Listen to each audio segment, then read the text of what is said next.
Arsitektur atau sering disebut dengan ilmu bangunan adalah seni perancangan dan pembangunan struktur atau konstruksi sebuah bangunan. Dari tahun ke tahun arsitektur mengalami perkembangan, dari yang model kuno hingga model modern seperti saat ini. Berikut perjalanan arsitektur dari zaman ke zaman. Prasejarah. Pada zaman ini memang belum memiliki catatan tentang teknik arsitektur. Model pada zaman ini benar-benar sangat sederhana, bahkan biasanya hanya berupa gua kosong tanpa peralatan. Mesir kuno. Pada zaman ini, sangat terkenal bangunan berbentuk kerucut yang disebut dengan piramida Mesir. Piramida Mesir yang dibuat dengan sederhana tanpa ukiran-ukiran indah, bahkan hanya menggunakan bahan baku berupa batu polos berwarna serupa dengan pasir yang ada di Mesir. Selanjutnya adalah perkembangan arsitektur klasik. Arsitektur klasik. Bangunan klasik ini berkembang di zaman Yunani kuno hingga zaman Romawi, dengan ciri khas tiang-tiang dengan ukuran dan bentuk yang serupa. Byzantine. Bangunan Byzantine masih berkembang di zaman Yunani kuno, namun bangunan ini merupakan pengembangan dari bangunan klasik. Bangunan Byzantine lebih terlihat anggun daripada bangunan klasik. Selanjutnya adalah Romanesque. Bangunan Romanesque masih menggunakan ide dari arsitektur Romawi, bahkan Romanesque merupakan pengembangan dari Byzantine. Bangunan Romanesque memiliki ciri khas berupa atap seperti kubah, jendela kecil yang tersebar di tembok-tembok raksasa, dan memiliki pintu yang besar. Selanjutnya adalah Gothic. Bangunan Gothic ini pertama kali dikembangkan di Perancis dan tercipta dari penggabungan dari bangunan Romanesque dan Moorish dari Spanyol.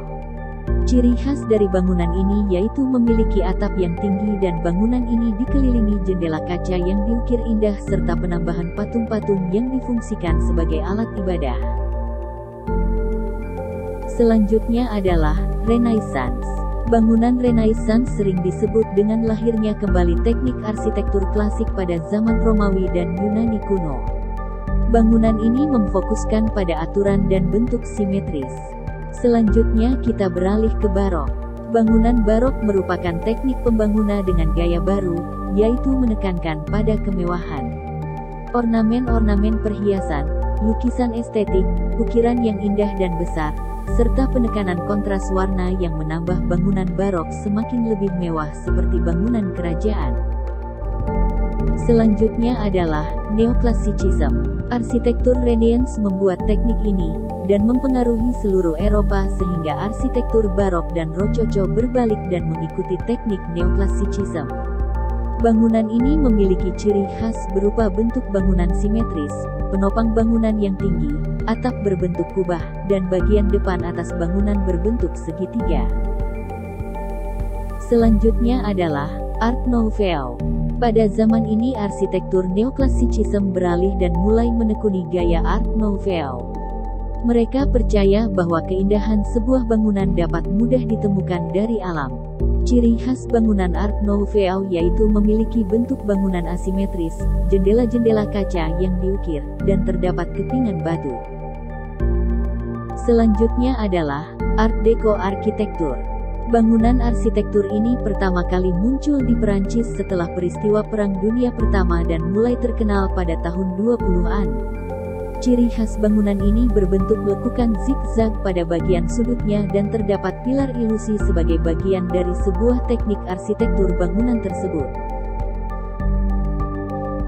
Dan yang terakhir adalah Modernist Styles in Architecture. Bangunan modern ini berbeda dari bangunan-bangunan pada zaman sebelumnya. Bangunan ini lebih menekankan pada fungsi dan bersifat minimalis serta sederhana. Tidak ada lagi keindahan yang ditonjolkan pada bangunan-bangunan sebelumnya. Salah satu contohnya adalah Martin Luther King Jr. Memorial Library di Washington, karya sang arsitek legendaris Mies van der Rohe. Mies merupakan arsitek yang mampu memadukan 4 dimensi diantaranya arsitektur, fungsi, ruangan, dan struktur. Perpustakaan Peringatan Martin Luther King Jr.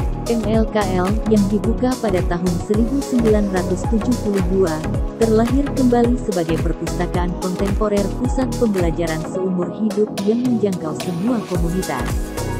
Dinamai Dr. King, beliau pemimpin hak-hak sipil yang dibunuh pada tahun 1968. Ini adalah contoh estetika kaca dan baja bujur sangkar hitam khas Mies van der Rohe, yang menjadi ciri gedung pencakar langit ikoniknya di New York dan Chicago. Bentuk persegi panjang MLKL memiliki 3 lantai kaca yang mengapung di atas lantai pertama dan tersembunyi di belakang barisan tiang kolom baja hitam. Lingkungan yang hangat, sosial, dan sehat. Pintu masuk utama G Street mengarah ke aula besar, lobi, di bawah mural megah dari tahun 1986 oleh Don Miller. Dinding telah disembunyikan dan melapisinya dengan bilah kayu vertikal. Tangga bangku naik dari lantai, menarik orang untuk duduk, mengobrol, membaca, dan menonton. Sebuah kafe baru dipartisi oleh kaca dari aula besar dan meluas ke area luar di sudut timur laut perpustakaan. Dinding bata telah dipotong sehingga terbuka ke trotoar, menghubungkan perpustakaan dengan kota. Tangga lebar, permukaan teraso, dan melengkung ke atas di sekitar kekosongan tengah dari lantai dasar bawah ke lantai 5 baru, di mana cahaya alami jatuh melalui skylight melingkar. Tangga menunjukkan gaya organik, membawa ritme lembut dan menyapu ke sirkulasi vertikal, dan mereka bertindak sebagai penghubung sosial. Di lantai 2, meja baca terus-menerus membentang di sepanjang jendela yang menghadap ke G Street. Lantai 2 juga menjadi tempat perpustakaan anak-anak baru yang berwarna-warni, dibagi menjadi 3 zona usia, dan termasuk seluncuran di samping salah satu tangga. Di lantai 3, yang menjadi sorotan adalah Grand Reading Room. Lantai 4 memiliki auditorium besar berkapasitas 291 orang. Ruang acara dengan ketinggian ganda ini memiliki dinding berlapis kayu hangat yang melengkung di sudut-sudutnya. Di sekitar paviliun adalah taman atap baru. Jalur bersilangan di antara pekebun bersudut yang membawa keanekaragaman hayati ke jantung kota Washington. Oasis yang tersembunyi namun umum ini menawarkan ketenangan, kedekatan dengan alam, dan langit terbuka kepada semua orang. Memorial Library Martin Luther King Jr. ini tergolong ke dalam arsitektur modern karena lebih menekankan pada fungsi. Dirancang oleh Mies van der Rohe dan dimodernisasi oleh Mecanoo. Ternyata perkembangan arsitektur dari tahun ke tahun memang berkembang dengan pesat. Dari mulai penekanan pada keindahan hingga kini bangunan yang dibuat lebih menekankan pada fungsi. Terima kasih telah menonton video ini, semoga bermanfaat.